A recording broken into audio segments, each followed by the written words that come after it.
Hello and Assalamualaikum to Dr. Hafiza. I am presenter from Group 3, Muhammad Aikal bin Mokhtar, and also consists of Nuliana, Nur Amnusna, Kamila Huda, Nur Jiha, and Nur Sakina. Alright, now title of lab is spray drying. Introduction of spray drying. Drying is widely used to preserve food. In drying, moisture is removed from the food system as such. It can be stored for a longer period. Drying can be achieved by atomizer into a chamber of hot air. Dry product is collected in the form of powder. Spray drying is an expensive method. However, it is a reliable process and often used to produce powdered food material. In this system, the food material is exposed to high temperature for a short time. Alright, for the objective of this study of lab study spray drying is first, we want to understand spray drying unit operation, and second, to determine the effects of spray drying parameters on product quality. Now, we see a short video about methods and procedure to do spray drying. Next is the methodology of spray drying. This is the equipment that will be used, which is spray dryer. The settings for the machine will be set according to lab manual as stated here.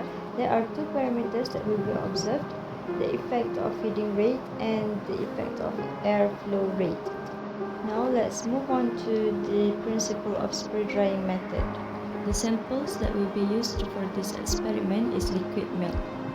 Basically, spray dryer's equipment consists of these following parts.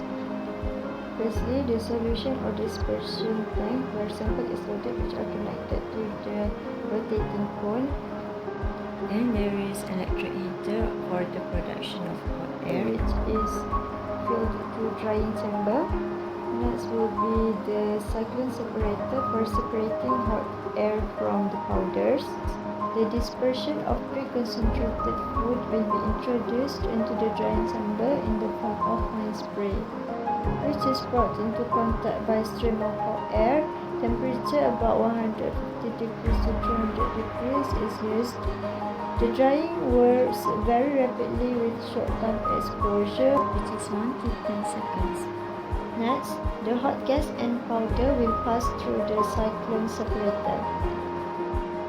The powder will be separated from the hot moist air in the cyclone by the centrifugal force. The powder will be collected in the collecting vessel.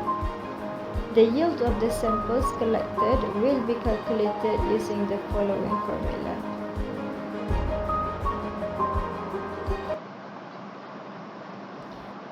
Alright, now we see how the expected result of this lab study. First, effect of feed rate. Increased feed rate in spray drying causes significant decrease in yield rate, high moisture content. Air value and the value of powder also increase with increased feed rate.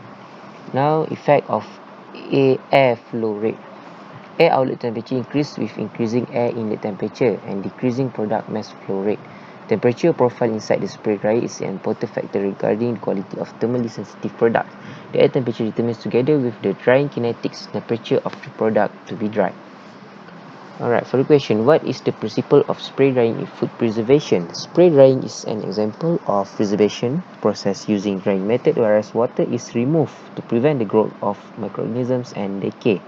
It is a process for dehydration of a liquid feed containing dissolved and dispersed solids by transforming the liquid into a spray of small droplets and exposing these droplets to a flow of hot air.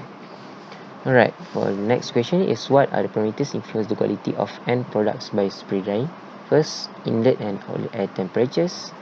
Second, airflow pattern. Next, temperature and humidity distribution. And last, liquid flow rate and drop formation. Alright, just for that from me. Thank you.